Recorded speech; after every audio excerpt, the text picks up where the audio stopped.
ఒక అప్లికేషన్ మీరు క్లాస్ రూమ్లో నేర్చుకుంటే కాన్సెప్ట్ యూజ్ చేసి ఇది బిల్డ్ చేయగలము అనుకుంటే మీరు ఇంకో 2-3 అప్లికేషన్స్ మీ అంతగా అదే కాన్సెప్ట్ యూజ్ చేసి బిల్డ్ చేయగలగాలి.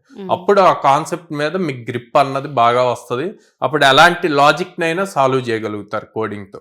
సో ఇవి మీరు అప్లై చేసేటప్పుడు ఇప్పుడు for suppose 3 lakhs package, 4 lakhs package until 5 lakhs package వరకు కూడా ఎక్కువ ఇన్డెప్త్ కోడింగ్ చూడరు కానీ లాజికల్ కోడింగ్ చూస్తారు. ఇచ్చిన కాన్సెప్ట్ ని లాజికల్ గా ఎలా సాల్వ్ చేయగలుగుతారు, ఏ టైప్ ఆఫ్ కాన్సెప్ట్స్ అప్లై చేస్తారు అన్నది చూస్తారు.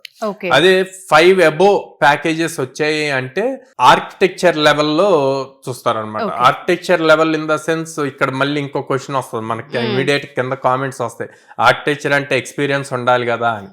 ఎక్స్పీరియన్స్ ఉండాల్సిన అవసరం లేదు. ఆర్కిటెక్చర్ లెవెల్ అంటే నీకు అసలు నువ్వు చేసే ప్రాజెక్ట్ని ఎలా స్కేలబుల్ చేయొచ్చు అన్న ఒక క్లారిటీ ఉండాలి.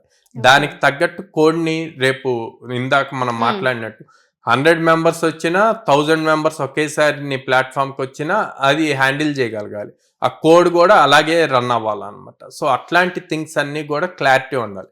ఆ క్లారిటీ ఉండాలి అన్నప్పుడు OOPs plays the clear major role.